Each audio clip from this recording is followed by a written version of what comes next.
happened to Bob, right? Hey everybody. Sorry we're sitting a over little there bit in the late corner. starting tonight. Alright, sorry we're a little bit late starting tonight. We have had a few technical issues and we managed to get one of the NMRA team to get up really early in the morning to go and assist. So we're live now with the national leadership of the NMRA.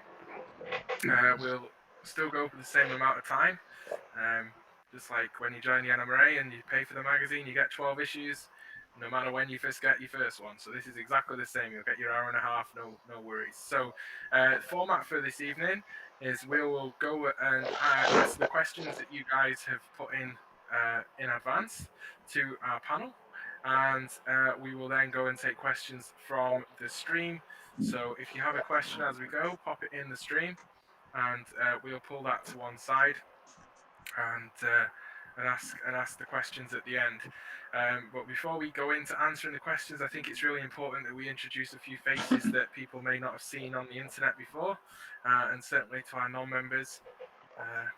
My voice has a weird echo. Yeah, I'm sorry about that. It's because I'm in a big empty train room, which you can't see behind me. So hopefully it's not too annoying. Hopefully it won't be me speaking too much either.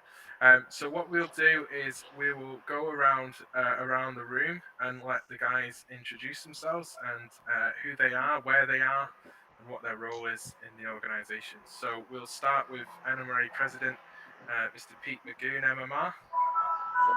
Evening, Pete. Wow, fancy tones and everything. I'm Pete Magoun. I'm in northern Michigan right now, where it's very hot, humid, and a glorious summer day. I model the railroads north and east of Boston circa 1954, and I'm also into the main two-footers. So yes, I am narrow-minded.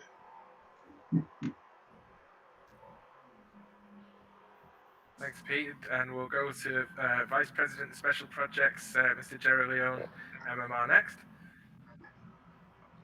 That's true, Gordy. It's Gerry Leone, MMR. I'm sitting right now about 45 minutes northwest of Minneapolis in our brand new house. We've been here for 2 weeks. I have no train layout right now, but I have a lot of parts for one. And as I keep calling it, it's a scratch building kit for my new layout. So we'll be working on that pretty soon.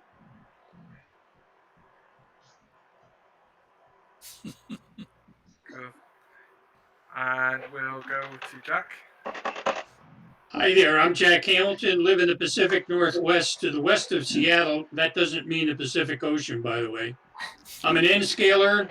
I've been with the NMRA leadership for a few years, and I'm the guy that writes the tool car column and have a ball doing it. Jack is also the at-large worldwide director. Really? Beat me to it. And we'll go to Frank. All right, I'm Frank Koch. I live just outside of Cincinnati, Ohio. I model O-scale, two-rail O-scale, the coal fields of eastern Kentucky and West Virginia. And my role in the NMRA, I actually have 3 at the national level. One is I am the Chief Financial Officer. Secondly, I am the Manager of Administration, so all the people at headquarters report to me. And thirdly, I am the committee chairman for the AP department. Cool. And we'll go to Mr. Jim Gore, MMR. I'm Jim. I'm living right now, at least for the last 6 months, in Conway, New Hampshire. Before that, I was in Florida for about 20 years. I model ON 30 northern New Mexico in about 1951 or so. I also am the at-large North American director, and I manage the Modeling with the Masters program. Cool.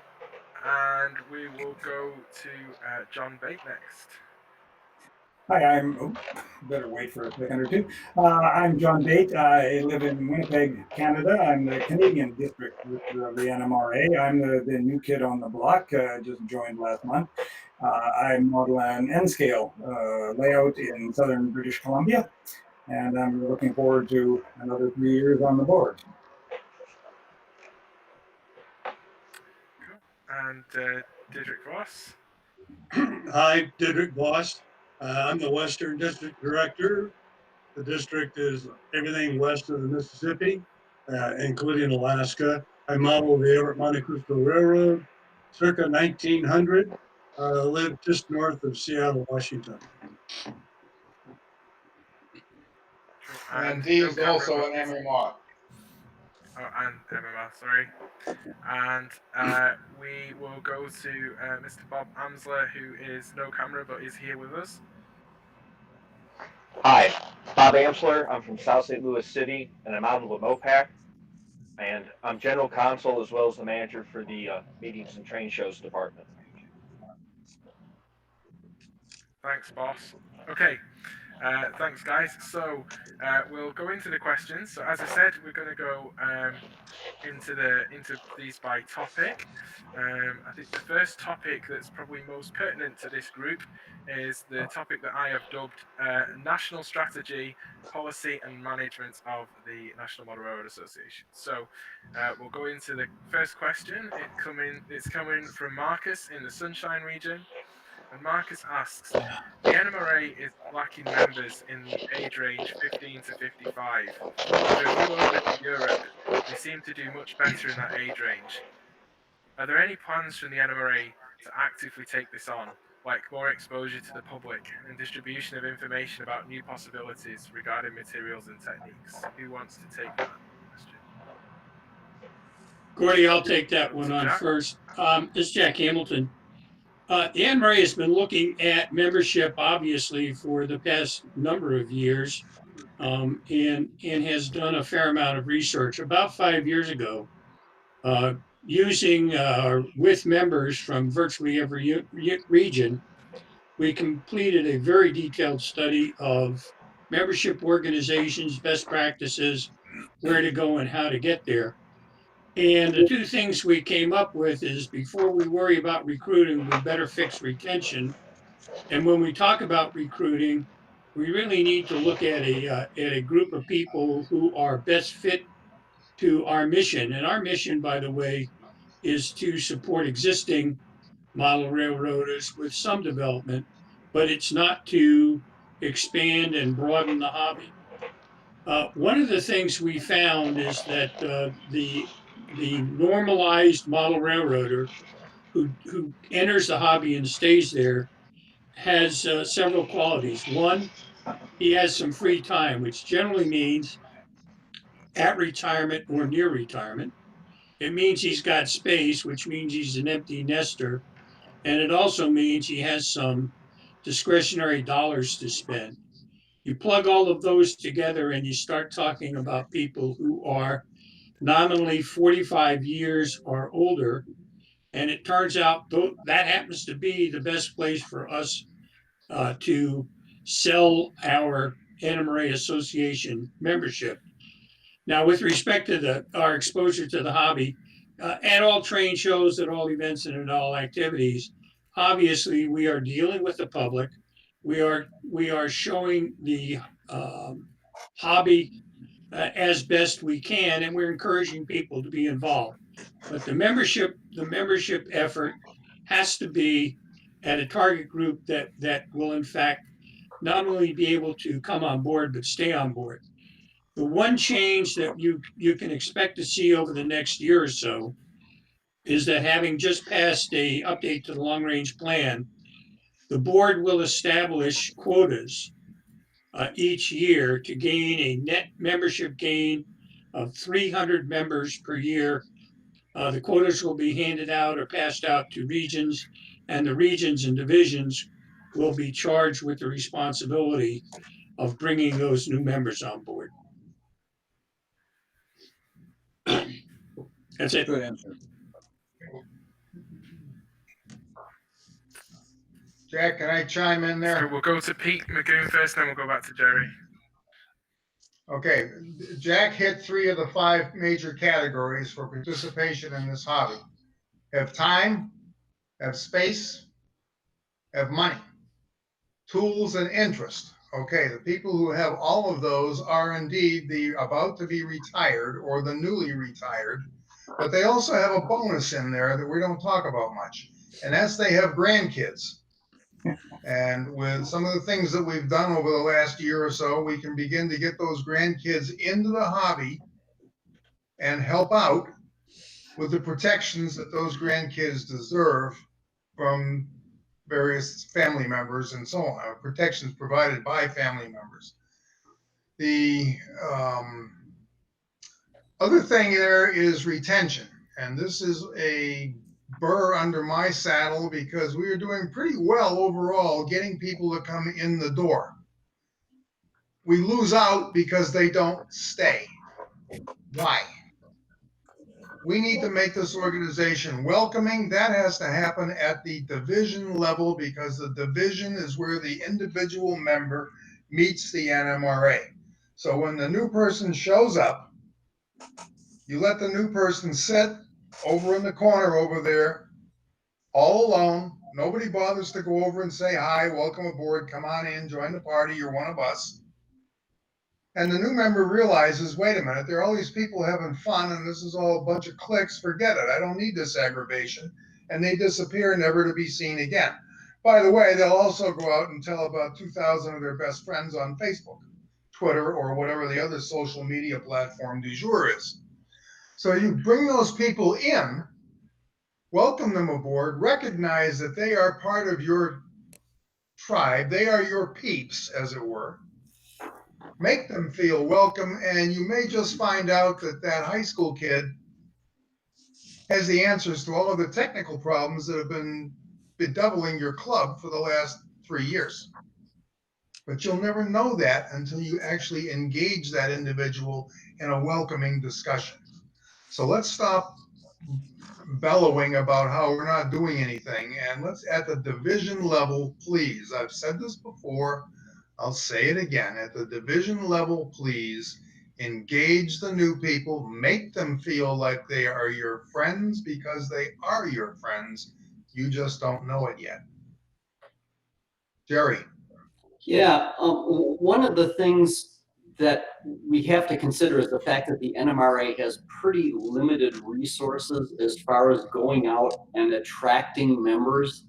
And when you stop and look at the hobby as a whole, you realize that the Kalmbach folks, the model railroader folks, are doing just an excellent job with beginners articles, with beginners books, you know, how to model, 3 project layouts and that sort of stuff. And for us to start trying to attract those same people would be kind of doubling the effort toward them. And we just don't have the resources to be able to spread from 15-year-olds to 55-year-olds. And as Jack said very well, we've got to concentrate on as the phrase that we're always using is we have to fish where the fish are, and where the fish are the near retirement folks with the disposable income and the time to do it. That's where our resources are best spent. Okay, Gordy. One last sum up on that is that, and Pete did it very well. If you have people in the division out working their butts off to recruit new people, but then you ignore them when they walk in the door, you're not going to keep them. And it is at the division level, with the support from the region and NMRA, that we are going to resolve and grow our membership. Without that help, it's not going to happen at all. Okay, thanks, guys.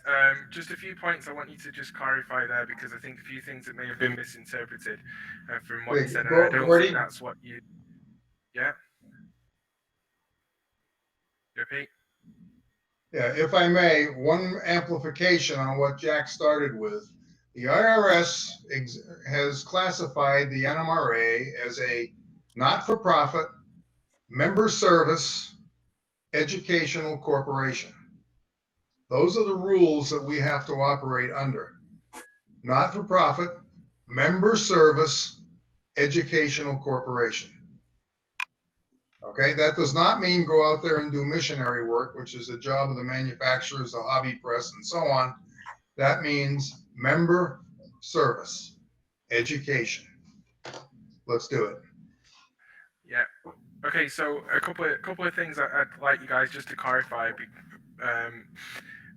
because what a lot of people heard there is that the NMRA is not actually interested in people that are under 45 or not retired, and being 33 and running one of the NMRA's programs, I don't believe that that's the case. I just want you guys Okay, to confirm that.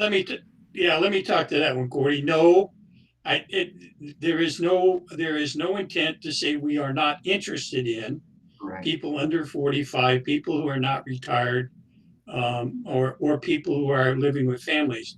From a membership standpoint, where we are, if we only have limited assets and we only have an ability to do certain things, and that's very clear by the number of people we have available at the division level working on this, we need to concentrate where we will get maximum benefit for the association now, and that happens to be in the primary target group.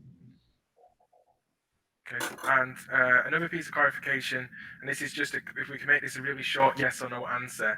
I don't believe that we're saying that people that don't have time and space are not model railroaders, because I know of a significant number of model railroaders who are having to downsize in their later years, people that are in the military who are still model railroaders. I actually have a friend who used to scratch build locomotives in his foxhole in Afghanistan.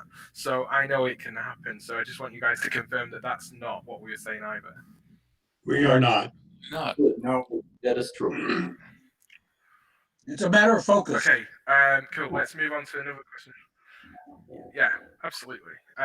Let's move on to the next question. Same topic, membership. There's two questions here, so it's a part one and a part two question.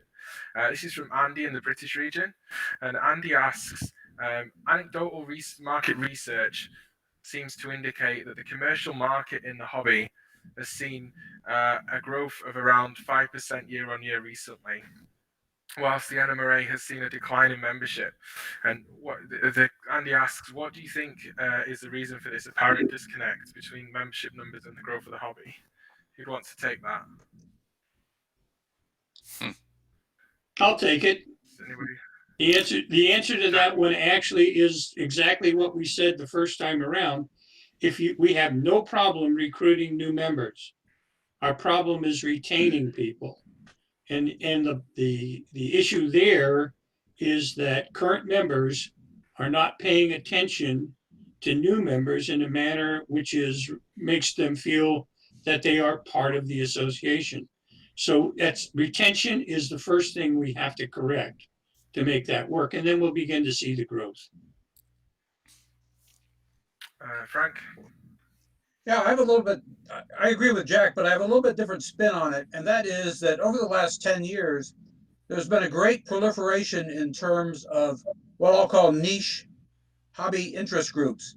The N-scale modelers, the narrow gauge modelers, various historical society modelers, the modular groups, all of those have come about, and that is what is attracting a lot of people. They'll get into the hobby. They may come to the NMRA, but then they find out, for example, that there's an N-scale group somewhere, and they go and join that, and they find that all their needs are being met there.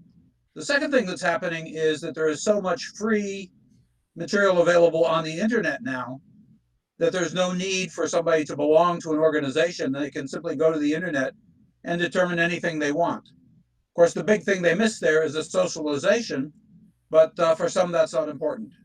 So there's a whole variety of factors entering into the question or the answer. Okay, cool. We'll go to the next question. So Andy, this is from Andy again. And Andy asks, has there been any change in the membership numbers during the past 6 months due to either COVID or an increase in online activities from regions, divisions, and the national NMRA? Who wants to take that one? Frank, again? Yeah, I've been looking at this since last November, and the answer is I don't think so, but it's actually too early to tell. The international regions do membership only twice. All their people expire memberships expire at about 2 points in the year. And in the US, it's every month, of course. And there doesn't seem to be any drastic drop off in renewals, but we'll have to watch it over time. I expect as we get into the fall season, if COVID doesn't flare up again, that things might be okay. The fact that everybody is offering, or virtually every division and region are offering virtual events, says that interest is still high. People have reported that they're actually getting more people attending their virtual events than before. So perhaps there is a silver lining in all of this, and that retention may be helped. I think we'll just have to wait and see. But so far, nothing obvious. Anybody else? Anybody want to add to that? Frank said it right. We'll go back. Yeah, we'll go back to the top. Okay, we're moving away from membership questions for now, although there have been a few in the chat that I was just typing in there. As we go, guys, if you're in the chat and you've got a question you want to ask, pop it in and I will ask it at the end. Okay, Nicholas from the Mid-Eastern region has a HQ question. And he asks, do you believe that the NMRA presenting itself to the world, the media, potential members, etc., via a post office box in a place named Soddy Daisy, sends the right message to these audiences? Who wants to answer the question about Soddy Daisy? We'll go to Jim Gore and then we'll go to Frank. I tried to ponder that question for a long time. We tried to get the state of Tennessee to change the name, but they just wouldn't do it. I'm not sure what the question is. That's where it happens to be headquartered. It's a fine name, but I'm not sure what the question is. Soddy Daisy is a name. Frank? Well, it's really two parts. One, the fact that we actually have two addresses. One is a P.O. box. And the second is that the city in which we're located. The first question, P.O. box, we also have a street address. But hey, guys, nobody's there on the weekends and nobody's there after hours. So we get the mail we get about 50,000 pieces of mail a year. And the only way to really manage that is through a P.O. box. You can't really do it through a street address. The mailbox just is subject to damage. And of course, all deliveries of packages and such come to our street address on Gulfview Avenue. The second question, Soddy Daisy. Soddy Daisy is a big old-time railroad town, big in the coal business. So, and it's not any different than White River being located in Buckland, Missouri, or wherever it is, or any other big company that's located in some city name that people just don't recognize. It doesn't have an effect. And it's a positive kind of thing. I mean, we used to be for a while, we were in Canton, Ohio, and our headquarters at one time were in Indianapolis, Indiana.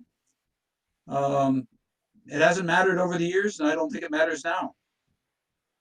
No, I can think of some places in Orkney where you could have a very interesting name for your, or Scotland, where it could be a P.O. box in Dole, Perthshire. Or Boring, Oregon. So I don't think Soddy Daisy is all that bad. But thanks for your question, Nicholas. Okay, we'll move on. Another HQ question here. This is from Bruce, who's a life member of the NFR in Canada. So John, this is a Canada member for you. In these days of being able to join the NMRA online, how can the national team justify it taking 8 weeks or more for people to receive membership information from headquarters? Why is this happening? What are we doing to fix this, and how long will it take before this improves? Who wants to take that question? I think that's a Frank. Frank? That sounds like a Frank question. I think it's a Frank question. Actually, the question says join online and renew online, and a lot of it depends on what region you're in, because I think all the regions offer online registration. And in some cases, if you're in one of the international regions, either UK, Europe, Canada, or Australia, New Zealand, if the local business office doesn't forward the information to Saudi Daisy, there'll be a lag in the time, but most of them are pretty good about it. In the US, online memberships are processed every single day, and we send out membership cards and information at least every 10 days. And the big delay is if the question is, why don't I get a magazine for 2 months? The answer is that's the lead time between when we print the address labels and the issue date that comes for the next magazine. For example, if you'll look, easy thing to do is look at in your magazine, if you get the magazine, look at the AP reports. They're about 3 months behind. And I'll just tell you that I just did a report yesterday. It will go to Cynthia tonight. It will be at the printers this week, but you will not see it in the magazine until the October issue. That's the lead time in terms of magazines. So as Gordy said early on, everyone still gets 12 magazines, depending on when they start. So, I mean, we're looking at this all the time now. If there's a specific case, we'll be glad to investigate it, but we need specifics, not just generalities. I might So just Frank, we'll go to John in a second. So Frank, if somebody does have a question about their membership, where's the best place for them to send that question? Well, all you can do it. The place to go is if you're a U.S. person, you go to send an email to nmrahq@nmra.org, or you send it to me, and I'll take care of it. I guarantee it. If you're an international person, then you send it to your region's business office. Okay, thanks, Frank. John?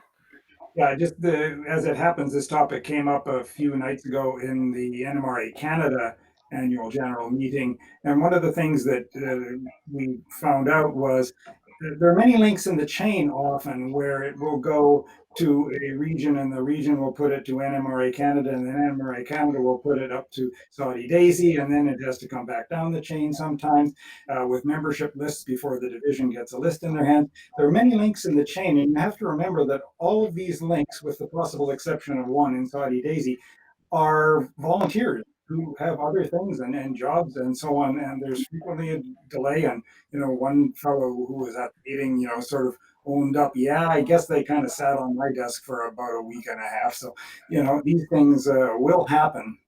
And it's not all instantly through the computer automatic. It does go through people's hands and there's, people are often a delay. And if you're in Canada and you have problems with that, the person in Canada to contact is Stephen Wood, our business manager. And I don't have his email address committed to memory right at the moment, but you could always email me and I'll forward it. My email address is in the NMRA magazine and the NMRA website. You can get at me there. Thanks. Frank, then we'll go to Peter and then we'll go to another question. Frank? Just a real short one. An example of this is that a couple of years ago, we had an instance in one of our regions. They had a big show and they recruited about 10 people. And at the end of the show, the person who collected the money and the membership forms put them in his footlocker, packed up all his stuff, put it in his garage, and didn't pull it out again for 6 months. Now that's an extreme case, but as John said, it happens. It'll sit on somebody's desk. At HQ, nothing sits there. They can't stand money not being in the bank. Mr. Magoun? Okay, I will agree with what Frank said, but I will also add that the mail that is sent out of HQ is sent out in a bulk process form, which means that they may hang on to it for a week so that they can send it all out together, because it's a lot less expensive for us to mail it that way than it is to start slapping stamps on everything and put them out, 5 times a week. So we're actually saving member money by doing bulk mail of things like renewals. It's about a third the cost.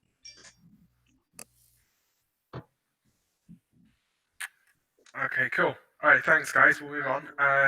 So Dave from the SCR has a question about youth policy, and there are 2 questions about youth policy, so we may end up asking these these twice. The first question from Dave is, with the directive involved with scouting or other youth groups for liability concerns, how does the NMRA propose we attract younger modelers into the organisation?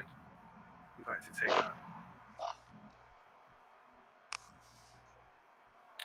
that? Pete? And then Jim. Go to Pete first. And my computer just went dead. You're Okay, there. we'll go to Jim. That's okay. Okay, Gordy, we've had this discussion in several different forums over a lot of years now. And the answer is very simple. A, we are a member service organization. B, the people who have the money that's necessary to really get involved with the hobby are not young people in school. They may be, as you mentioned, guys on ships doing their third deployment or whatever. Been there, done that, and I N-scaled while I was doing that sort of thing. But they are the newly retired and so on. That's where the fish are, as Gerry put it, that's where we fish. So, directive not to become involved with scouting or other youth groups for liability concerns.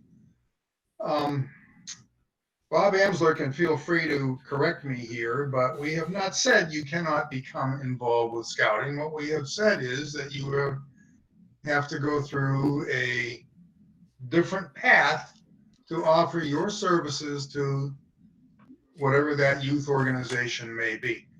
So no longer does the Scout Council call you up and say, hey, we're having a merit badge check on the 15th of next month. Can you guys come do a railroading merit badge? And you say, oh yeah, sure, no problem. And it gets advertised as being the whatever council with the Duckweed Falls division of the NMRA as sponsors. No more. What you can do is say, that sounds interesting. I will float it to my people and see if we can get some volunteers for you. At which point you go to your division meeting and say, hey, the local Scout Council wants to do this. And if you guys are interested, please call so-and-so at this number and offer your assistance. But what that does is make an individual offering knowledge, sharing the know-how, as they say in the British region, without dragging in the NMRA as a named institution. So all we've done really. Now he's gone. Okay. Now he's gone. Jim? Well, all I wanted to Jim, say, what Pete said is absolutely correct. It's not that you're banned from involving yourself in youth activities. It's just that you can't say that it's an NMRA sponsored activity. I can give you an example of the same sort of thing. For 40 years, I was a professor of biology at a number of different universities, but the last 10 years or so, I was at the University of Tampa. And I can go to the local Boy Scout Council and I can say, I'd like to teach the Nature Merit Badge, or I'd like to teach a course in reptile and amphibian study, or something like that. And here are my qualifications, and I'd be glad to put it together for you. But I can't say, oh, by the way, this is sponsored by the University of Tampa. It's not. It's me as an individual who has the expertise. In the same way, if you're an individual with the expertise in model railroading, you can go to any Boy Scout Council and say, hey, I'd be glad to put together a program for the Railroading Merit Badge, for example. So it's not a matter of it's just a matter of not indicating that it's being sponsored by or affiliated with the NMRA. That's all. And I think it's actually a little bit more to a sense that the NMRA division or region cannot do anything to further that along. They can only make the announcement, and it's up to the individual to go from that point on. Okay, thanks, guys. Next question. This is Chuck from the NER. This may be a question that's good for you, Bob, to answer, because it's about paperwork related to the Youth and At-Risk Persons Policy. Can you explain the At-Risk Persons Policy when notarized affidavits are required? it is unclear if affidavits are required for parents, legal guardians, or both. What impact do you think requiring affidavits will have on at-risk persons having any involvement with the NMRA in the future? Why couldn't at-risk persons just require a parent or legal guardian be present at all times without the onerous task of obtaining a notarized affidavit? Okay. The first part of the question is parents don't need a notarized affidavit. They're the parent. Now, what could happen is if the young child, 15, 16-year-old kid or whatever, has a cousin who's 22 that goes to the meetings. He's also interested in model railroading. He wants to come. Well, then the cousin needs to get an affidavit. Or if it's the neighbor across the street who's got the railroad in his basement the kid likes and wants to join the NMRA, then you need an affidavit. But if you think about it this way, if the kid is going to a ball game with the neighbor and there's a car accident or something, the neighbor can't make any healthcare decisions for that kid. The neighbor is just there.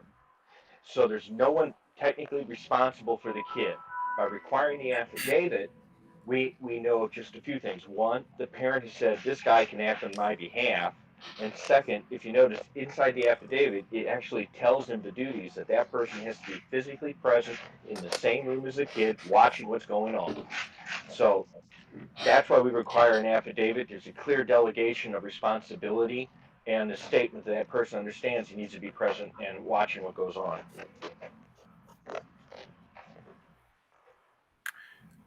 Thanks, Bob.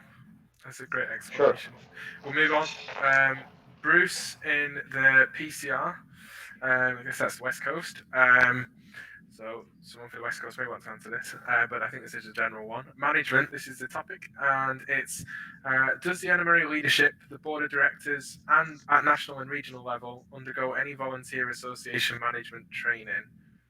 I guess we'll go to Jack for this one. Currently, the answer is nothing formal. We have for the board of directors, we have a orientation manual. And there's a lot of interplay back and forth. However, in the recently adopted NMRA 2015 plan update, there is a formal requirement to create and conduct training at the national leadership level, and similarly to provide a training process for the region and division level personnel, so that we can better prepare ourselves to do these jobs. Gordy, Jack, before I dump off, before I dump off that one, let me offer to you that the presumption that the only qualifications for an elected position with the NMRA is that I've been a modeler for 25 years is really wrong. When you look at the background business qualifications of the national leadership, the people who are currently on the board, filling the department head positions, you can find every one of these people has had a life of major management and leadership positions. We just need to do a little bit more tailoring to put it in place for a membership association. Okay, and so my question to you is, you've mentioned a few times this evening or this afternoon in the States about the long-term plan that's just been agreed and approved. Has that been placed somewhere where members can go and review it and read it? Or is that going to happen? It should be on the website when the minutes for the summer meeting are approved. Okay, so not right now, but maybe in the future. Yeah, as soon as the minutes are approved, it's part of that. It's a part of the minutes of that meeting, so it should be posted when the minutes are posted. You will be posted.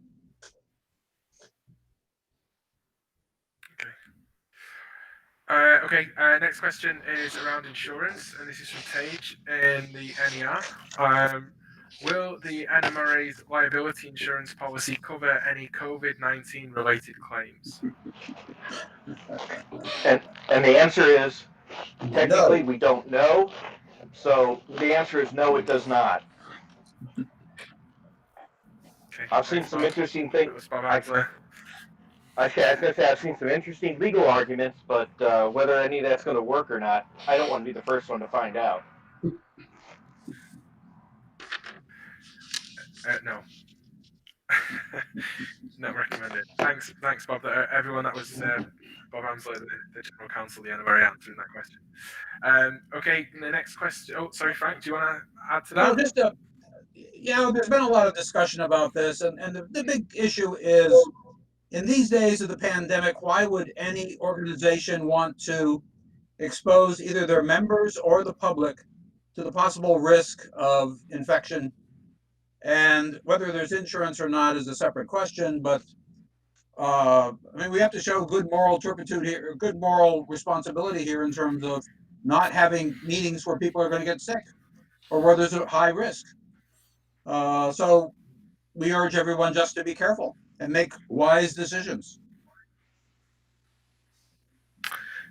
Thanks, Frank.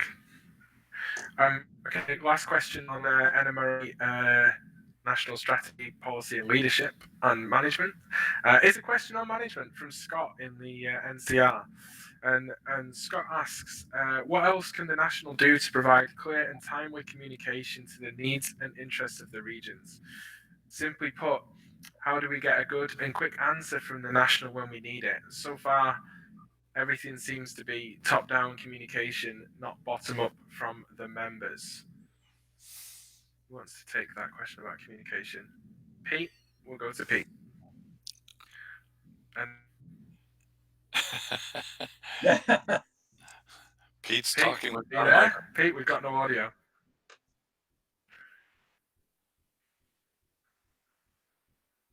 Pete, we'll let you fix your audio. We're going to go to Jim. There's still no audio. Well, I was going to say that We'll go to Jim. in my experience, that's not true.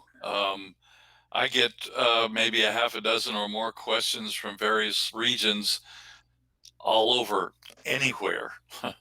And I do my best to answer the question as I can or find somebody within the organization who can answer that question.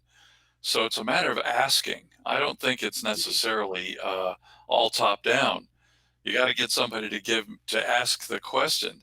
All of our email addresses are right there in the magazine masthead every year. Every month. So just get a hold of any of those directors and ask. Okay, we'll go to Gerry. And besides the magazine, just to add to what Jim just said, they're on the website. So it's easy enough to email anyone or all of the directors or officers with a question. And I can guarantee you that people kind of jump to when they get a question, as Jim said, to either answer it or find somebody who can answer it. I don't think there's any, I think the lag in communication is the person asking the question, and the lag is between that question and when he's actually asking somebody it. Okay. Pete, we're going to see if your audio's back. Then we're gonna move on, Jack, just to keep going. Pete. Okay. Anyone hearing Pete? Nope. Nope. No. Get yourself a pen and a piece of paper. See. That's the way it goes. All right. So what happens when you're live, guys? We'll get Pete back. Yes. Hey, Gordy, one last thing on that. I receive all sorts of communications from people, be it AP, general questions, or magazine stuff. So I'm not sure exactly why I'm not reachable, because apparently I am. Yeah, I feel very reachable as well, but it's okay. Frank, go ahead, and then we'll move Just on. another short one. If people send a general question in that goes to the HQ address, the people at HQ are very, very diligent about sending the message forward to the right person, usually 2 people, and then making sure that they answer the question. So I'm like several others have said, I get probably 50 to 60 messages a week from members on all sorts of different topics, and I answer every one of them very quickly. The downside I see to that is I've only answered the question, if you will, for one person. And there's 15,000 other members who don't get that answer. So we use the e-bulletin where we can. We use the magazine where we can. And if it's a big enough question, we'll put it up on the website in the appropriate place as a Q&A. But yeah, we can all, I think we've all committed, the board is committed that we will respond to members quickly. Thanks, guys. Okay, so people that are here watching the stream, if you've got any suggestions on membership communication methods we are not doing that you think might work, then pop them in the comments, and I'll make sure those get shared with the national leadership after the event. That will give you all something to do while you are watching us try to get Pete's audio back. Okay, we're going to move away from national management, and we're going to move on to some more operational questions. So we'll change the topic, and the new topic that we're looking at is NMRA publications. So we have 3 questions already in on this topic, but there's been quite a few questions been posted in the chat around similar to this. So if you've posted a question about publications in the chat, particularly digital magazines, then stand by. I'm going to ask a few questions on that, and hopefully if your question's not been answered, then post it again in the comments on the live stream. So question 1 is from Joe in the Pacific Northwest, and regarding digital magazines, he asks, he made a proposal which I shared the link with you guys before this tonight, and he asks, have you seen his proposal for doing a test the waters digital PDF version of the NMRA magazine? He says it would be very low cost, and it takes the organization from being on the sidelines to gathering actually empirical data on how much real interest there is in a digital version. And he has posted his link to his proposal also in the Facebook event for tonight. So who wants to take that question? Okay, I'll do it generically. This question has been running for probably 7 years. It has been studied. It has been under review. It has been analyzed. It has been boxed, wrapped, ribboned, and bowed and sent off many, many times. Right now, NMRA Magazine cannot economically move into digital format. However, the ongoing process of review and determination continues. And as soon as we can do it economically, we will then address it and determine whether that's the way we want to go. And Gordy, by the way, this applies to all 3 of these questions. They are the same question. Where's my digital magazine? Yeah, but we'll get some answers. Pete, are you there? No, I can see your voice. I can see your lips, but I can't hear you. We'll go to Gerry Leone. You know, one of the things that's real interesting was not that many years ago, maybe 2 years ago, we did a survey of a random group of members, asking them if they would subscribe to a digital version of the magazine. And what surprised a lot of people was the fact that the overwhelming majority of people said, no, I don't want a digital magazine. I want a printed magazine. The part of the problem that, I don't want to call it a problem, but part of the thing that we run up against is the fact that the majority of our current members want print. So we've got to cater to those current members because they're paying dues and they're paying the subscription fee. It would be great to do a digital version of the magazine also, you know, but again, we have to look at what our current members actually want. That's what they told us. Thanks, Gerry. Bob, could you just mute for me? We're just getting a lot of feedback from your audio. It's okay. Thank you. Pete, are you there? No. No, still no Pete. Still no Pete. It's amazing. Don't know what we've done.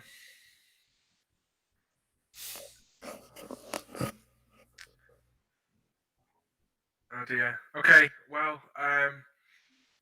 we'll move to Frank. Okay.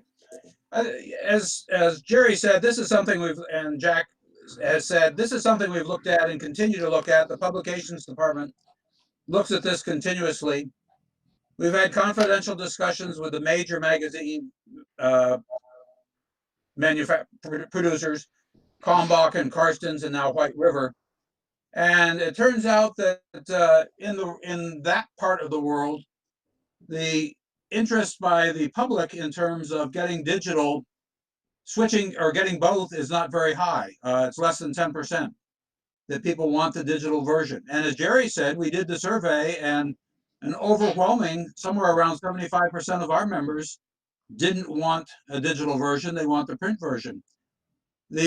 Somebody talked about fiscally responsible or fiscally possible. I mean, we could do it, but it would mean that 100% of our members would have to subscribe to the magazine. To get the magazine as part of their membership cost. Right now, it's an option. And to cover the cost, we'd have to impose that, if you will, on every single member. And about 30% of our members have already told us they don't want it. So we might lose them. So it's a balance of whether we do it or don't do it. And right now, it's still in the vein that says we're not going to do it. However, we've had discussions with White River, and I think, I don't know what Kevin would say, but I think we're within a couple of years of probably having a viable option to do it. Now, on the other hand, if we weren't in the print business and we're starting from scratch, I think we would be digital, but we're not. And we can't go back to where we were, so we'll move forward. Thanks, Frank. So there's a question there from Kenneth in the LSR. He's asked, would it reduce the cost of membership if we had a digital magazine?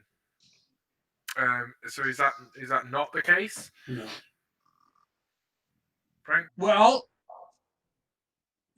for you, it would reduce your cost because you would not have to pay the postage. But for US people, it would probably be about the same because we pay virtually nothing for postage for the magazine. And so we wouldn't have to pay to print it anymore, but the membership cost would not go down, but the subscription cost would go down, probably in the range of 25 or 30 or $20 to $25 if we made every single member take the magazine. And as we've looked at it, there's a major risk of that because a lot of members are not willing to incur that extra cost. All right, cool. Thanks, guys. Okay, let's move on away from digital and NMRA publications. I guess the question that wasn't answered there was, for Joe particularly, was he asked if anyone actually read his proposal. And I suppose we should answer his specific question there. Frank? Well, until you sent it out, I was totally unaware that it was there because it went to MRH. It did not come out to a place where the NMRA board would have ever seen it. Yes, I did read it. I've downloaded and read it and found it interesting. And I'll share it with the publications department.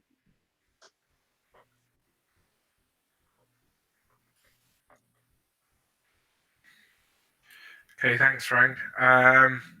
Jim, go on.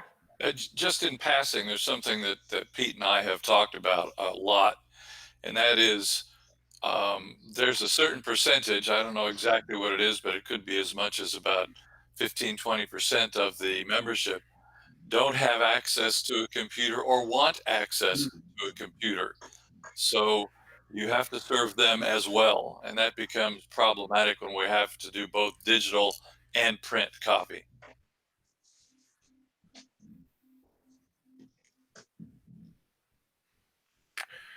Yep. Okay, let's go. We're going to move on to achievement program questions. So Mike in the PCR asks, he's curious about the Golden Spike Award.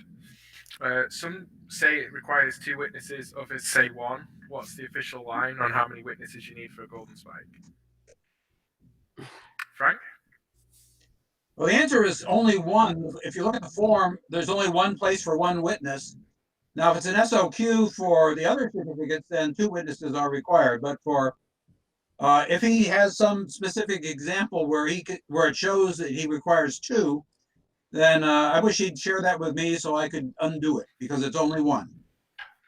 And Okay. I would There you add go, on to Mike. that. I would add on to that one more thing.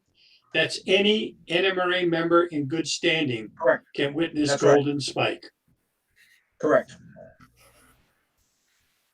Great. Thank you, guys. Okay, Roger in the Mid-Eastern region asks, when will the achievement program requirements be updated to reflect this century? Electrical, motive power, and rolling stock, in his opinion, need the most updates. Who'd like to take that first? Frank, I saw the hand just appearing gently. There you go. Well, since I'm the AP manager, I think that probably comes to me. First, I'd say that all the requirements are under constant review. Anytime a member sends in a suggestion in terms of what we might look at, there's a panel of master model railroaders as well as my region AP managers that take those under advisement and consider the pros and cons. And when a change is appropriate, I take that then to the board and recommend we make a change. The biggest change in terms, electrical, we cover DC, DCC, dead rail, and anything else with electrical now. People should remember that there are, in all the elements, the sub-elements of the requirements in electrical, there's a category called other. And all you have to do is, if you have something that doesn't seem to be listed specifically, just do it in other. And that will work. Or talk it with your division or region or national AP manager, and they'll tell you how to make it happen. Motive power and rolling stock. The biggest suggestion people want to make is that we stop requiring any demonstration of craftsmanship or quality in the models. There is a subgroup that says acquisition of models should be sufficient, because I can buy anything I need. So if I want a GP 40-2-46-3B, whatever, I can go out and buy it. There's no need for me to super detail or scratch build or do anything else. I can just go buy it. The same with structures and rolling stock. Why should I spend my time building models when I can just go out and buy them? That's not what the AP is about. It's about building skills and demonstrating capability. So from that, if people have specific ideas, send them along to me. They will be considered. Thanks, Frank. I have Quickie on that one. Would you go to Jack? Go on, Jack. Yeah, quickly with that one. With the standards as they are, the AP standards and requirements as they are now, I'm not out in the Pacific Northwest. We're not having any problem finding people who choose to accept the challenge that AP presents and move forward. So the question may be more single modeler oriented than it is association oriented. Okay, Gerry, Leone. Quick comment, Gordy. Just to underscore something that Frank said, the achievement program is a learning process. You're learning new skills and you're learning things. And by simply going out and perhaps even just super detailing a model that you've built is not quite the learning that the AP, that the achievement program really has in mind.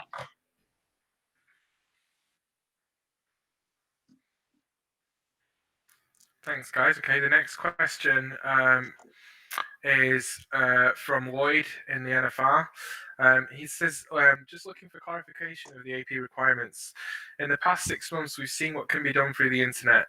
So will the NMRA modify any of the requirements for the AP to today's standards in respect to having structures or sceneries or documents approved via the internet?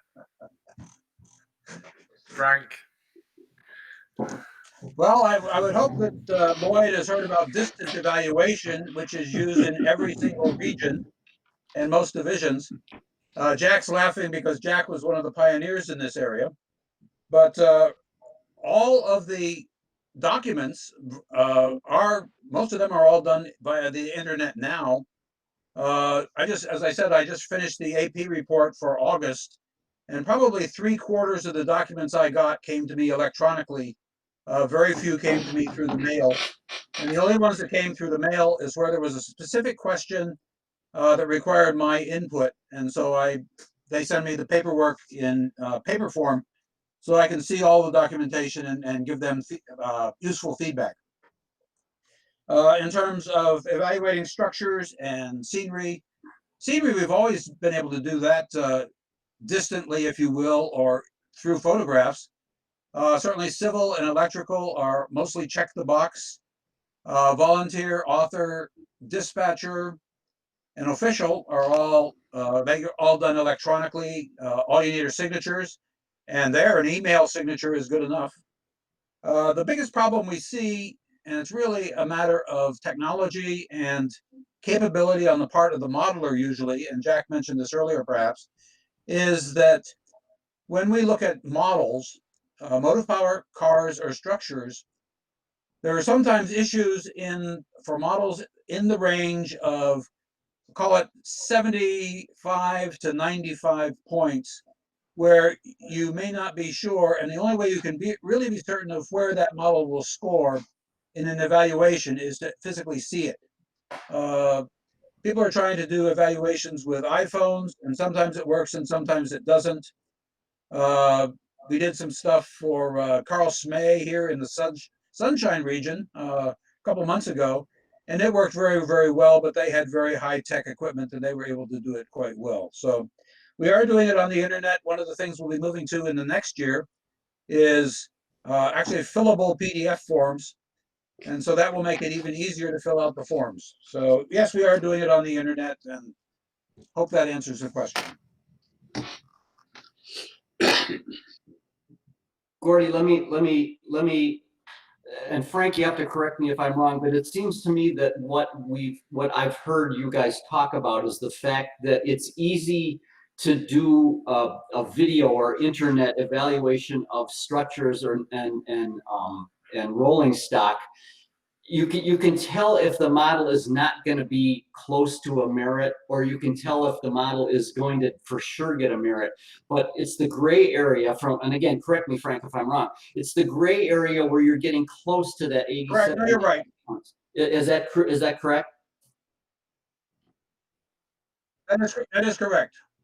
Yeah. So it's That is correct, Gerry. If the judges have evaluated your model at 83 points and want to take a closer look at it and look at the joints and look at the glue lines and look at the weathering and that sort of stuff, the video doesn't allow a fine enough evaluation to either say, yeah, this is 87.5 or it's not 87.5. That's the gray area, and that's where the problem is lying right now. I would just say doesn't always allow you to make that decision. Okay, sometimes it does, sometimes it doesn't. Okay, sure. I mean, as an example of the way some divisions have gotten around this or modified their processes, is they will have what I'll call AP afternoons, even in these days of the pandemic, where they will get together in some location, central location. A number of people will bring their models. They'll observe social distancing and masks and all that kind of good stuff. And they'll evaluate the models and then go away. About 3 weeks ago, I actually evaluated some models in a Sam's parking lot on the hood of my car because that was the only way we could do it. We got together and we did it.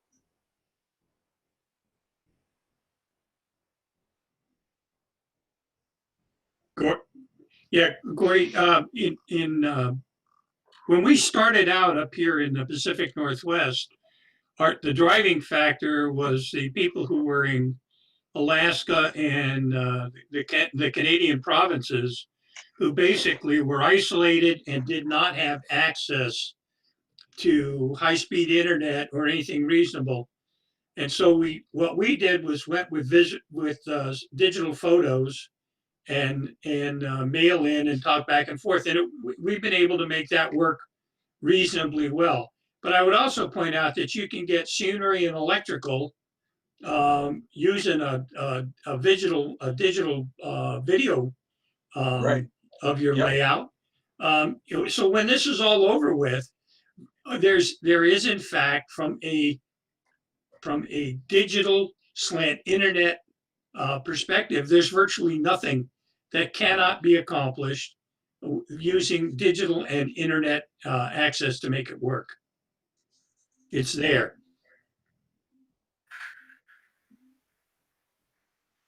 If you have the equipment. A lot of modelers don't have the equipment necessary to do it, but anyway. Yep.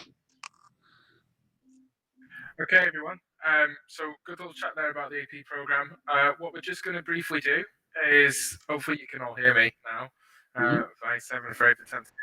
Yeah, cool. What we're going to do right now is we're just going to take a 5-minute break. We're going to get Pete back on with us, Mr. Magoun, and then we will be right back with you. So we'll be taking a 5-minute break to let everyone have a comfort break, and we'll be back in 5.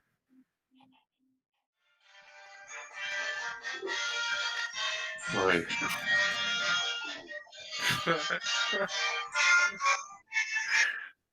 Oh, great.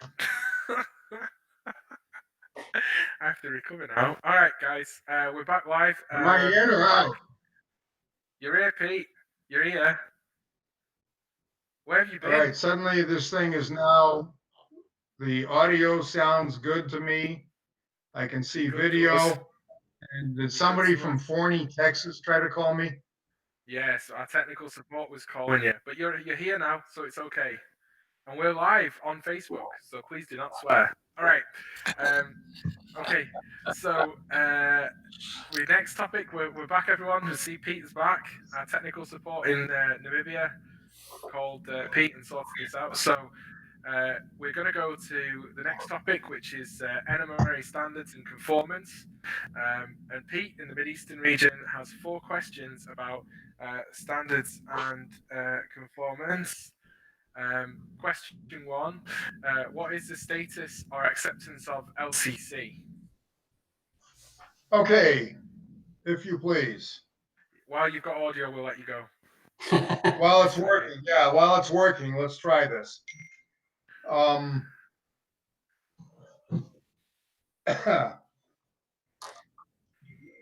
Status and acceptance of LCC. Basically, LCC is a work in process. It has been going on by an amorphous group for at least 10 years now. And they're still working on stuff and trying to get it to a point where it's usable by the average consumer. Right now, you really need a PhD in computer science. John Bate, you listening? In order to be able to figure out where these guys are going.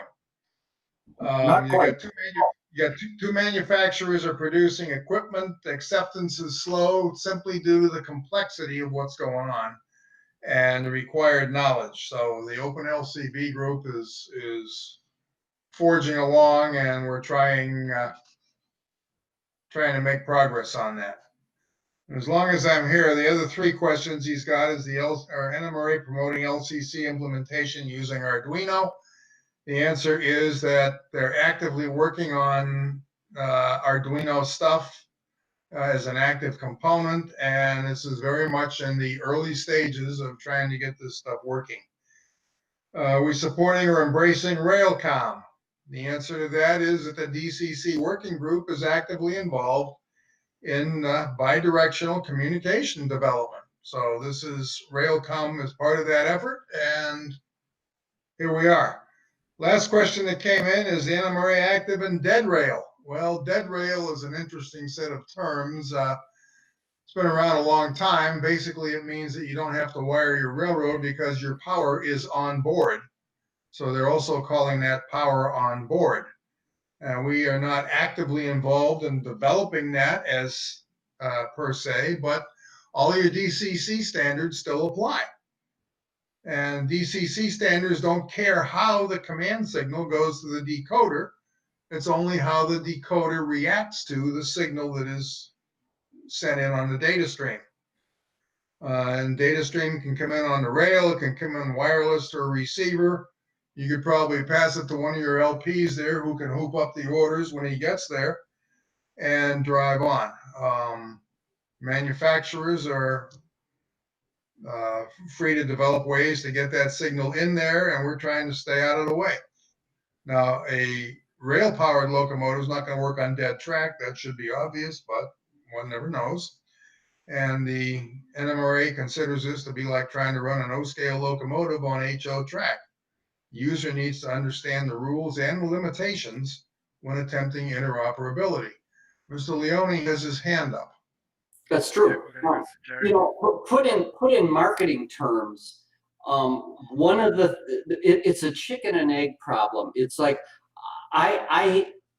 I'm a manufacturer and I want to hear from consumers that they want LCC products, and then I'll make them, because it's not viable for me as a manufacturer to start making stuff that nobody wants.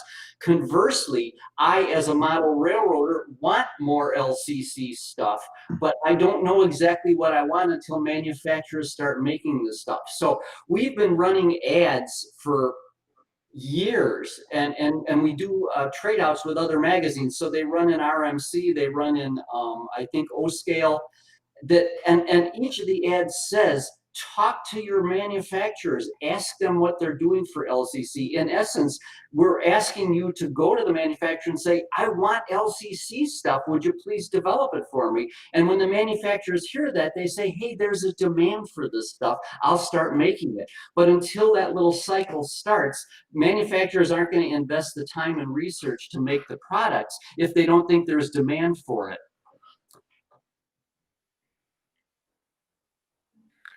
Thanks, guys. Okay, so we're just going to go over to an NMRAX question, and then we'll get on to the next topic, because someone's asked this and I don't want to forget about it. Someone has asked, when can we next see the next set of clinics on NMRAX? Well, quick upcoming events on NMRAX would be that in mid-September we're looking for another Ask the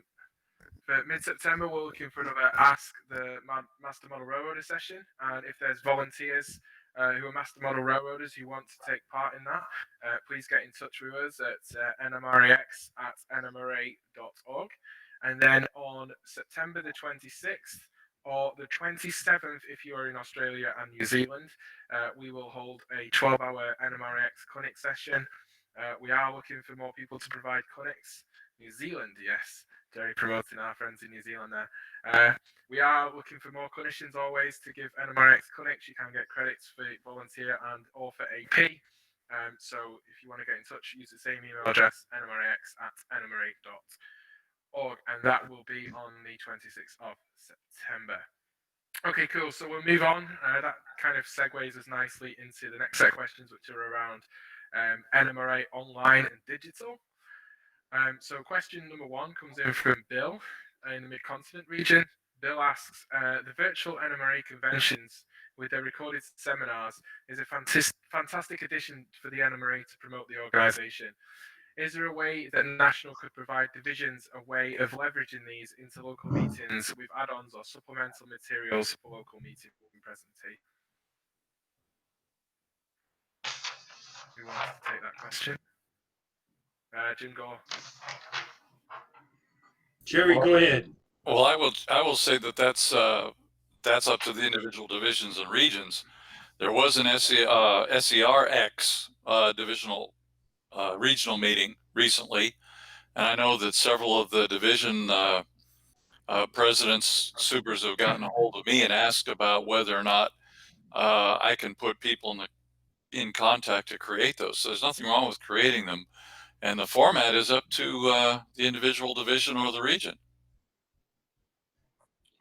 You know, and as far as materials, I work pretty closely with Christina Zambri, who's our marketing consultant. And I think the question is, if you as a division or you as a region need something specific, email Christina and say, I would love to have this to help promote us. Because if you're asking that question, there's probably 5 other regions or divisions who would like that same kind of material. And the question is, we need to know what it is you want, rather than us pretending that we know what you want and giving you something that you may not need. So don't hesitate to email her, email me, and we'll see if we can't get something in the works that can help you promote the stuff.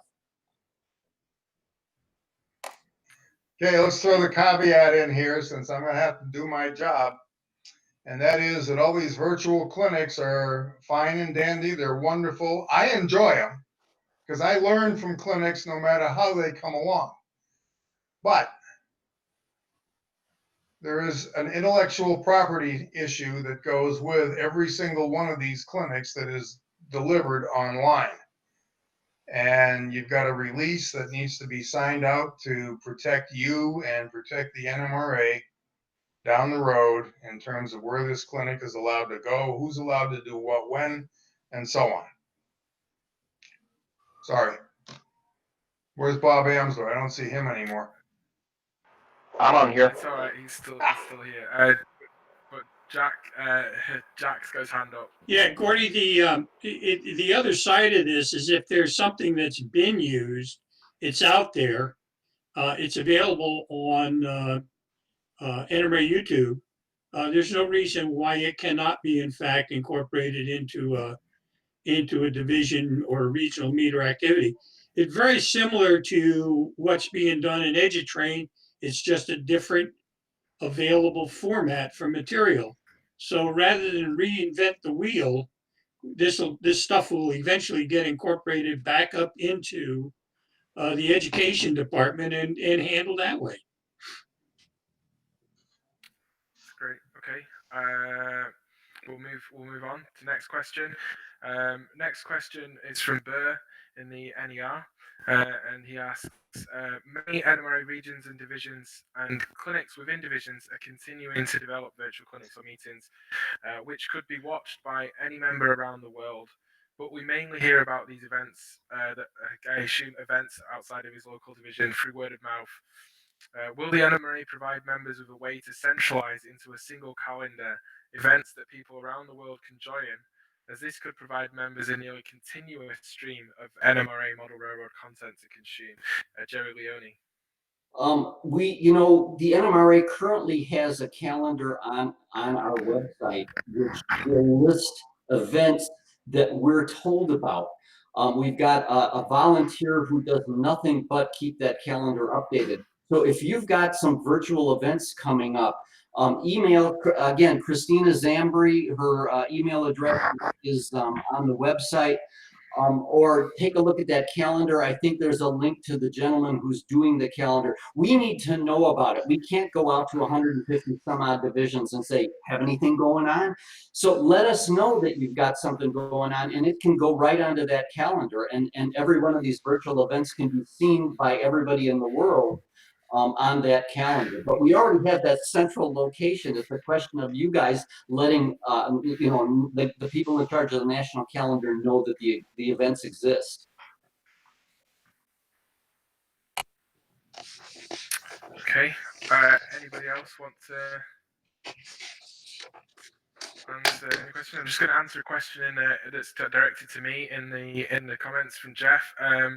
The guys on the call here with us can only see the comments and questions that I ask them as we go through this, but I'm sure that they'll check them out afterwards. But yeah, they keep commenting, and anything that's in there that's actually got a question mark at the end of it, I will ask the guys. But if it's not got a question mark in and it's just a general comment, I'm not going to pass that along. So, Walt, I missed your question, so if you could just post that again, that would help me, because this, believe it or not, I'm reading these comments through Australia, so I can't scroll. But we'll move on to some of the questions from the feed now, if that's okay with you guys. So we have a question that I didn't catch the name of who asked this question. I was just going as fast as I could.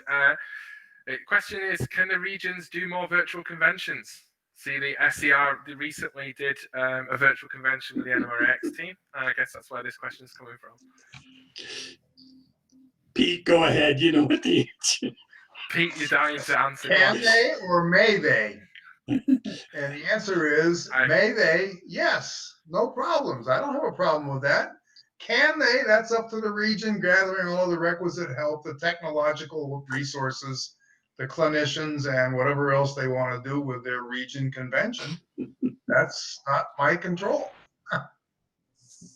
remember that everything the NMRA does is done by, with very few exceptions, I think there are 5 of them, is that right, Frank?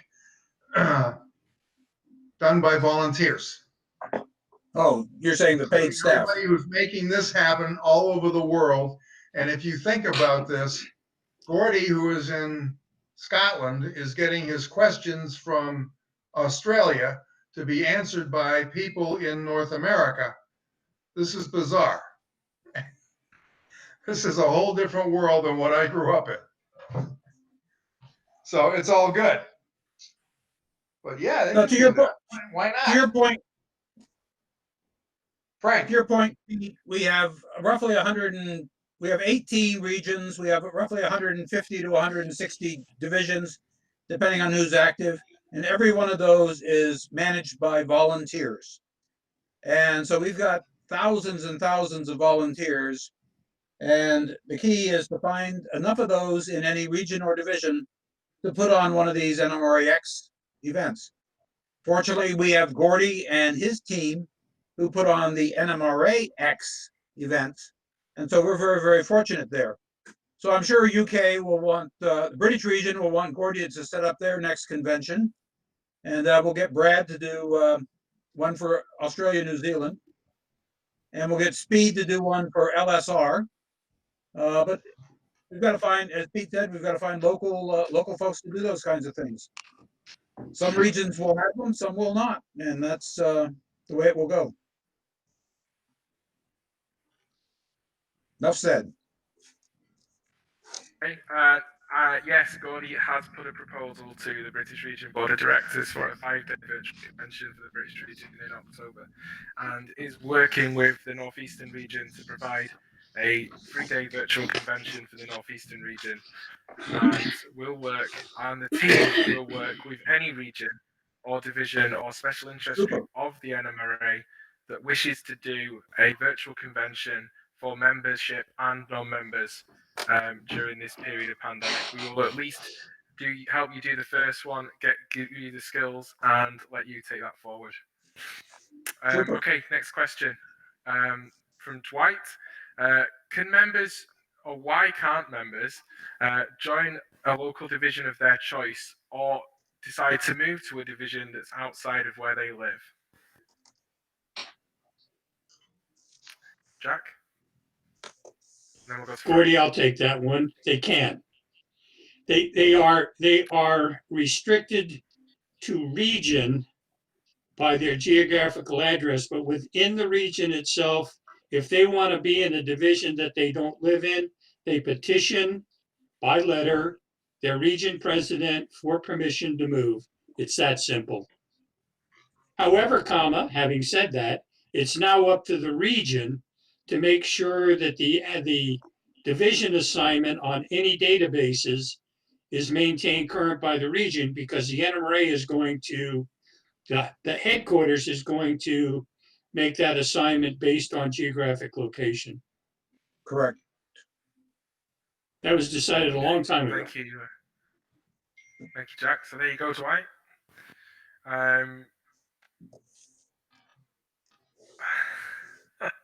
Marty, I'm not asking that question. Marty has just put into the comments. I'll ask you guys to give you a giggle. Marty wants to know if you can recommend a reliable electricity supplier in Queensland, Australia. Yes, the answer is not the same people who supply electricity in Southern California. Okay. Go to your local Lowe's and buy a generator. There you go. Bunnies, or whatever they call bunnies. Whatever they are in Australia, I can't remember. Brad will slap me in a minute and tell me what it is. Okay, so Anne, who is a British region member, asks, I'm no longer an NMRA member. I am 55. I have the space and definitely have the income. By the way, he lives in London. The guy has the income. But I don't see value in my NMRA membership anymore, and I've allowed it to lapse. Why should I rejoin? Answering our target group bracket. So, Gerry? Can I share a screen? I don't know that. Yes, you should be able to. So if I just hit share, you'll see it. Yeah, hit share and pick what screen you want to share. Okay, got it. Not the one with the engine, not the one with the engines with the covers off. There we go. Whoa. I don't think Yeah. I don't think that worked. And just open the application that you want to share at the bottom on your toolbar at the bottom. Well, I did. There we go. There we go. Can you see it? Yes. Yeah. Okay. This is something, and I'm guessing his name is Anthony, but I'm not going to take that guess. This is something that we publish 3 times a year, and this lists all the major benefits of the NMRA. We've got a partnership program that we has over 40 vendors that will save you between 10 and 40% on your purchases because you're an NMRA member. We've got a directory of model railroad layouts across the world that you can visit. We've got online archives of older photographs. You can see the stuff that I'm reading here. These are benefits. How do I stop? Here we go. These are benefits, and they go on for 2 pages that make the NMRA of value to people. We've got 150 national clinics from national conventions that you can stream online. We've got probably 30 or 40 professionally produced videos from Trainmaster TV, Model Railroader Video Plus, and Model Railroad Academy that you can stream online. We've got all sorts of stuff like that. We've got your NMRA membership also gives you membership in the California Railroad Railroad Museum, where their library, where you can get research done and have copies made, stuff like that. We've got insurance. We've got all sorts of reasons. If you just dig a little bit below the surface, you'll find out that an NMRA membership has a lot of value to it. And again, the partnership program alone could save you enough money in the course of a year of your purchases to pay for your membership. There's a lot of reasons to be an NMRA member. Yeah, I'm grateful for the partnership scheme. It generally saves me on the import duty. So if you could just all arrange for a really good trade deal in January, that would be lovely. Okay, so Matt Len is, I know I'm South Dakota, but I can't remember what division you're in, but I know Thousand Lakes. So Gerry's region. Will somebody be appointed to be in charge of research and development of new technologies for the hobby at NMRA level?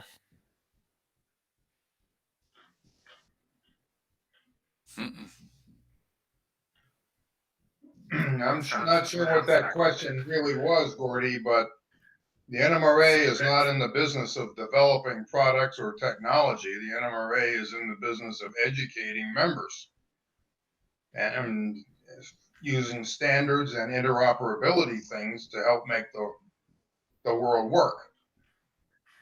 Now, we can also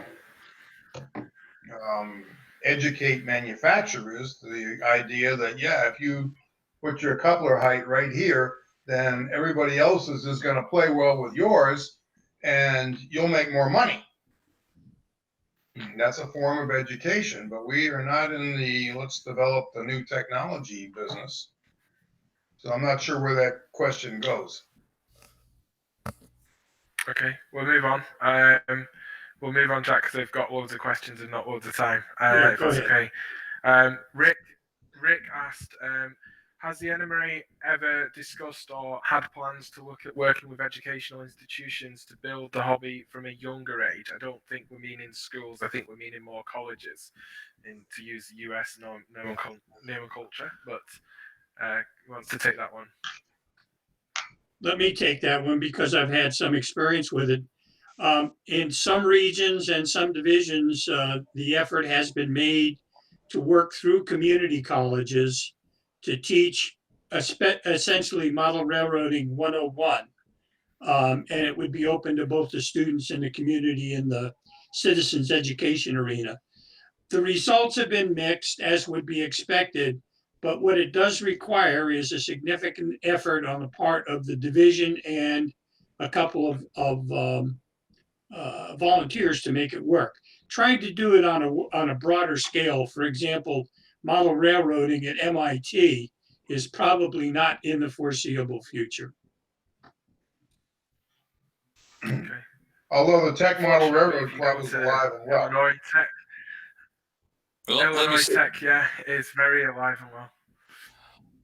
Jim? as a former university administrator, let me tell you that that's a great idea. The problem is that the universities have is again with two things: one, liability, and universities are in the business, whether they say it or not, of making money, and sometimes that becomes the problem. Is the tuitions for those things at a university or a college become quite expensive. So it sometimes becomes a toss up just because of the cost to the college or the university. Thanks, Jim. Okay, we'll move on. John from the UK asks this is a really good question. And this is a question in terms of the global reach of the organization. So what influence does the NMRA have over standards in Europe and the rest of the world in model railroading?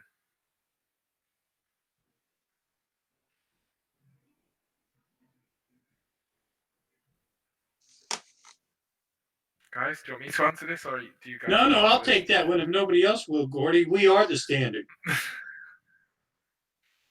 We're the standard. Yeah, I'll expand on that. If you have manufacturers who are building things not within that standard, then the modeler has a choice of buying the stuff that meets NMRA standards or winging it on his own. Diedrich? Yeah, the NMRA writes standards for American railroads. The Europeans write standards for European railroads. Great Britain, England has about 3 or 4 groups that write different standards for different things. But primarily, our worldwide reach is a reach of American railroads. So we really don't have standards for, European stuff. And I think maybe one of the oncoming users of our standards is China. I don't think we've talked to them lately. Maybe Pete has been in with them more lately. But that's what we do is American Railroad Standards. In other words, North American prototype or North American outline is who we are pretty much. Yeah, but hang on, guys. The NMRA DCC is something that's used globally and adopted globally by around the world. That's not a North American standard. That is something that shows the global reach of the NMRA, is it not? Yes, it is. Right. And there is a lot of effort to make sure that we stay compatible with the Railcom group in Europe, Germany specifically, because that's really where it started with Bern Lenz, brought it over to the NMRA, and it was developed here. But the Europeans have decided to form their own local group, but there's a lot of coordination, a lot of talk going back and forth to make sure that we do stay together on whatever's developed. Thanks, guys. Jeff asks, does HQ or can HQ send a welcome email when they process membership, ideally telling the person their division and region, but so just equally so that the member knows that their membership request has been received and can start to get involved locally with the NMRA? Frank? We're working on that. We did not have the capability up until recently, and that's one of the things we hope to do in the next several months, is to provide that acknowledgement, if you will. Our new system that we've just put into place in the company store, which is the renewal process, will allow us, I believe, to do that. But I will follow up on that. Okay. Let me take one more step because this is important. When a new member is brought on board, unless he did that specifically through HQ and online then he was recruited by somebody. And in addition to which, the division knows about that individual within 30 days of the time that application is sent in. It is up to the division to grab onto that person, bring him into the group, welcome him, make him part of the group. That's the start of the retention process. An email from headquarters is not going to make that person, that new member, any more a member than not receiving an email. I Well, will for say, those that, Frank? no, I will say, Gordy, that if somebody does register online, they immediately get a receipt back, if you will. It says, "Thank you for buying this," or "Thank you for joining." But a personalized email or a specific email, I'll see what we can do there. Okay. Great, thank you. See you guys. Put your suggestions in the comments. You know, this is your great first, I think, opportunity we've ever had to be worldwide and have people be able to influence decisions and put their views across to the directors. So, Dazzy J, talking of worldwide reach, Dazzy is in Australia, and he asks the board, or the representatives of the board here, do you feel that there's room on the national board for younger members, i.e. younger than the current board of directors, to come on board? Jack? Jack, you're on mute. Jack, you're on mute. Jack, you're on mute. Jack, you're on mute. I'm sorry. The answer is yes. Stand up, put your name in nomination, and get yourself elected. You are welcome here. Okay, great. I'd like to retire. You gotta stop putting your name on the ballot. Hey, Gordy, I missed about half of what you just said over there, but I think what the gist of that was is there a way to get younger people involved with the NMRA leadership? And the answer is yes, indeed. We do have some things that we are looking for in terms of qualifications for running the global corporation, because the NMRA has to be run in a business-like manner. It is not a business per se, because a business by definition is for profit. But we do have to deal with significant assets, issues related to laws of the state of Ohio and various other places, and so on and so on. So we do want people with certain qualifications. Those are listed on the website. So you're thinking about running for office, there's a sheet in there you can find. Please look at it, give it some thought, and if you can check off the boxes, we want to hear from you. Thank you. Thank you very much, Pete. I apologize if people are having problems with my audio. In addition, the Gerry? email mentions the upcoming elections and what positions are available or going to be opening, and there are links in that within that that article that people can go to read exactly what Pete was just talking about and to find out more about the election process. Absolutely. Okay. Great. I think what I'm going to do, Brad, is I'm going to cut the view to you off and see if it improves my audio. Right. Hopefully that's just improved my audio. So we'll go. It did. Yeah, it's TeamViewer. It affects the audio. So we'll go to Andy. It's just some feedback really to you guys. He says thanks for a brilliant event. He never thought he would be able to have a meeting with the board of directors where he could ask questions live. So good thumbs up to you guys.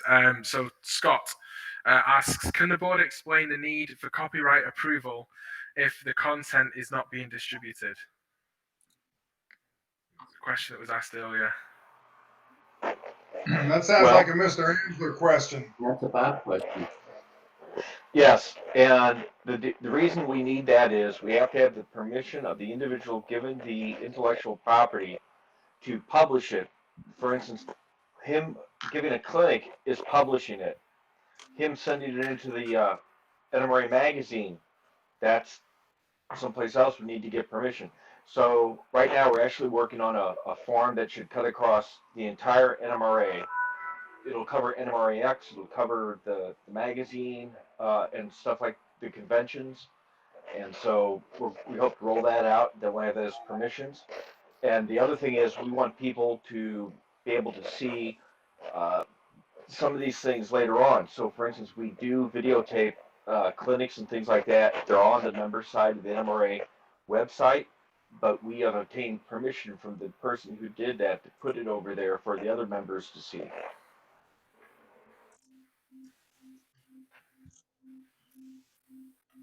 Thanks, Bob. I'm not seeing any hands up, so we'll move on. Walt from the SER asks, instead of the rail pass, could the NMRA offer an NMRA X, he's calling it, an NMRA X membership for $19.95 that would just give somebody access to the website and to digital content, and maybe a restriction on other things? Frank, do you want to take that?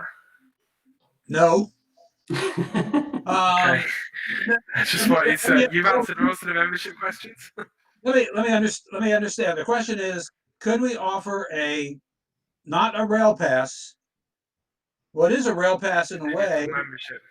A digital membership. So I mean, if you do a rail pass, you get the digital membership, if you will, and access to NMRA. Well, NMRAX, you don't even have to be a member, but I'm not quite sure what the thought is there.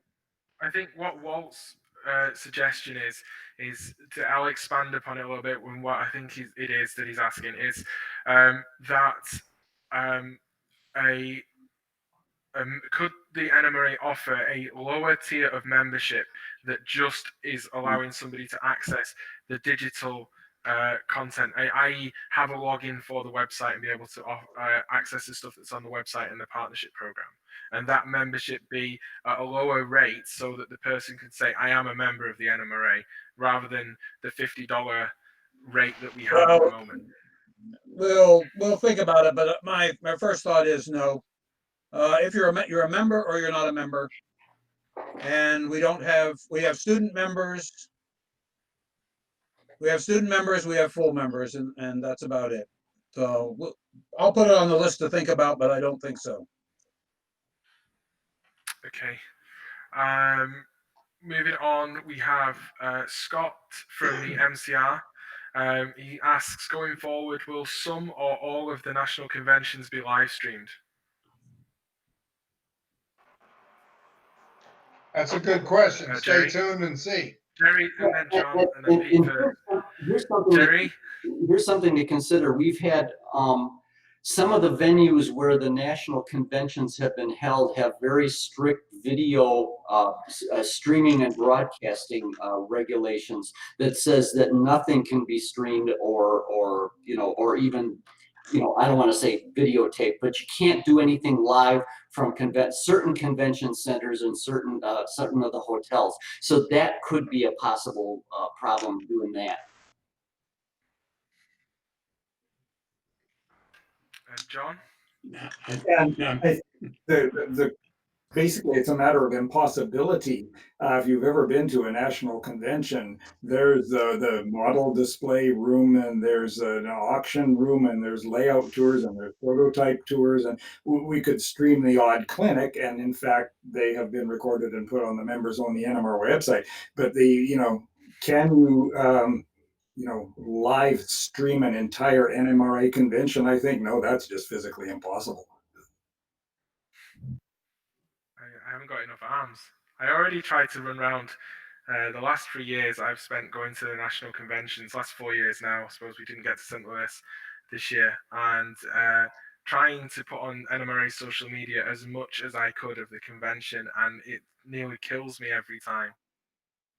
We have live streamed and done a Facebook Live from the Kansas City convention in 2018.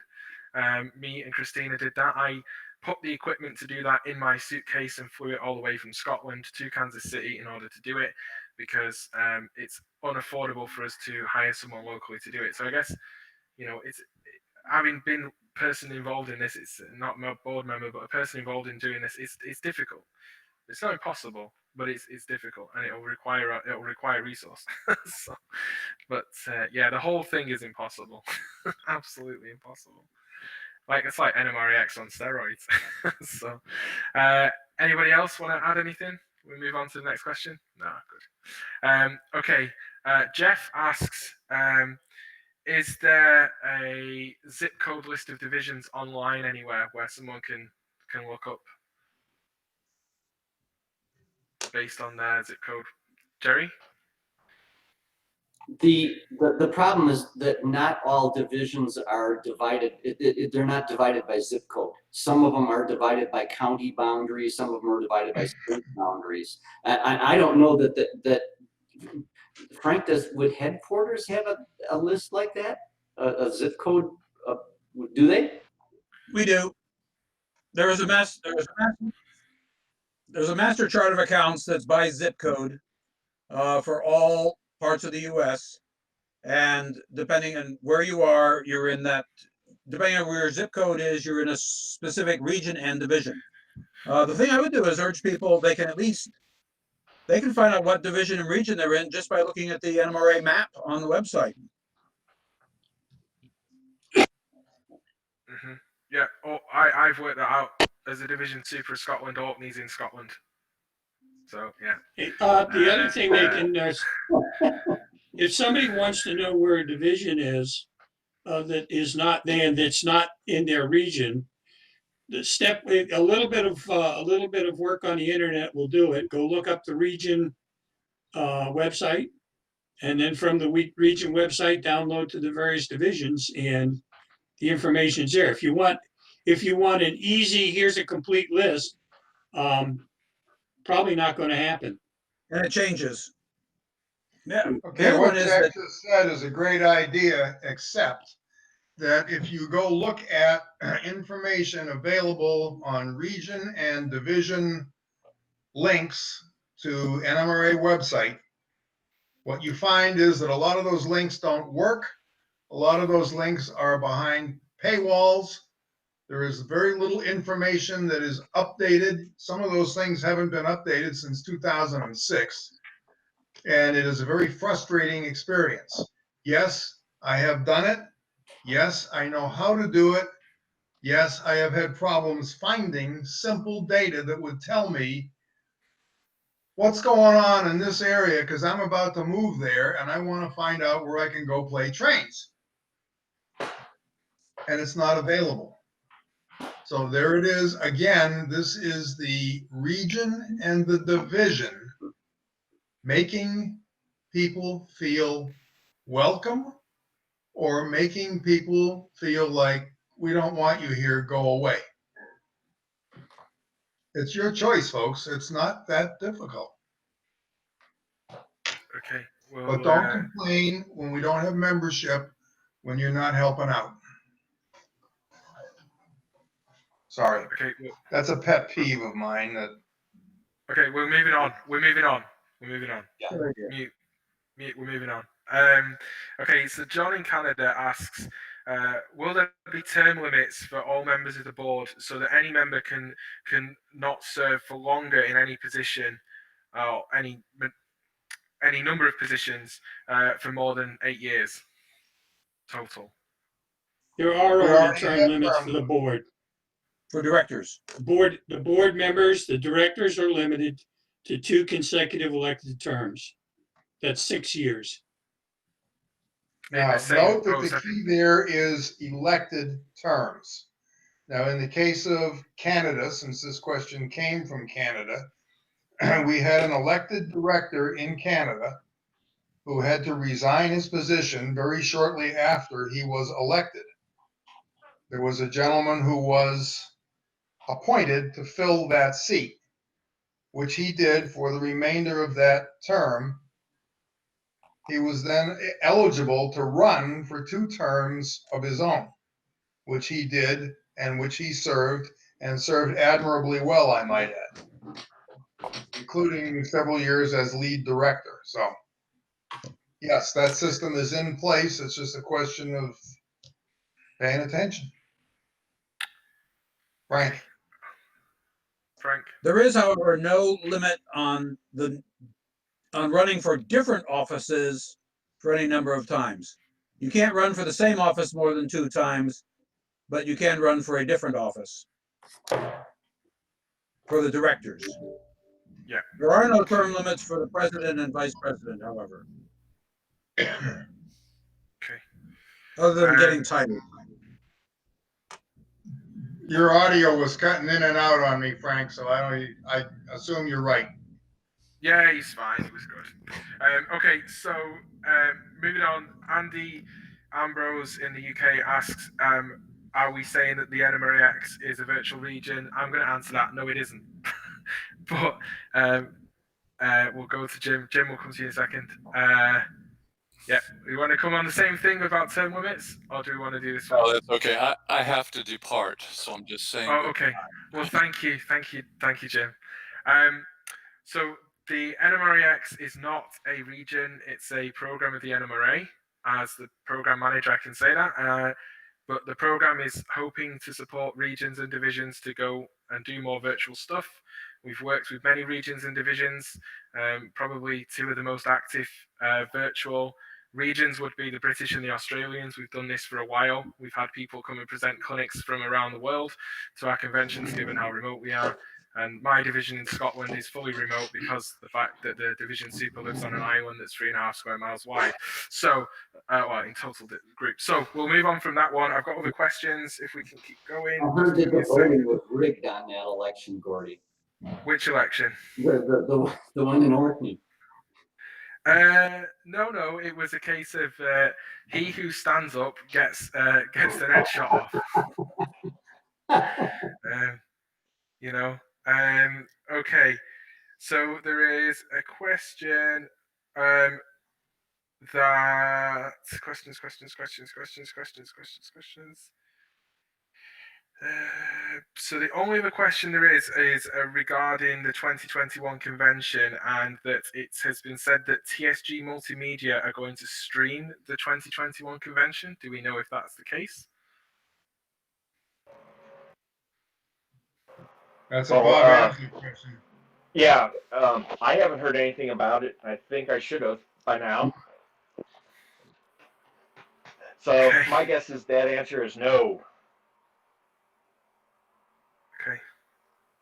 Yes, and Jeff Schultz there has just put in the comments that streaming from the convention is not quite the same as streaming the convention. So yeah, absolutely. Okay, well I think that's us on our time. That's the questions that were there in the feed at this point. Hopefully that was really good for people. I really want to say thank you to the directors and president and vice president of the NMRA, and to Bob, who came and joined us. This is something that I've wanted to do for a while. I've been pestering Christina and Gerry about doing this for a little while now, and I'm really pleased that this has happened. It's been great to bring you together with our members and potential members and model railroaders around the world. Hopefully, in the future, who knows, we may repeat this. But thank you so much. For members, it's worth saying that there will be a members meeting this year. I've left my NMRA magazine that arrived this morning in the kitchen. I can't remember what day it is. If somebody wants to just shout that out, if you remember what day it is. But I know 13 that September. 13th of September, thank you. It's a go-to meeting. If you're a member, you can email vpadmin@nmra.org. And you will be able to register for that event and come along and take part, ask live questions to the board, and hear about their plans for the NMRA and for next year, and how we move forward in recovery from the current COVID situation. So, Well, if you remember, we appreciate the opportunity, Gordy. Thanks for letting us do this. Oh no, it's Thank you, Gordy. You're welcome. Thanks to all of the volunteers who make this organization run. Hear, hear. Hear, hear. Thank you, everyone. All right, Brad, I think that's a wrap. I've got to go and operate somebody's layout in New Jersey, so let's wrap it.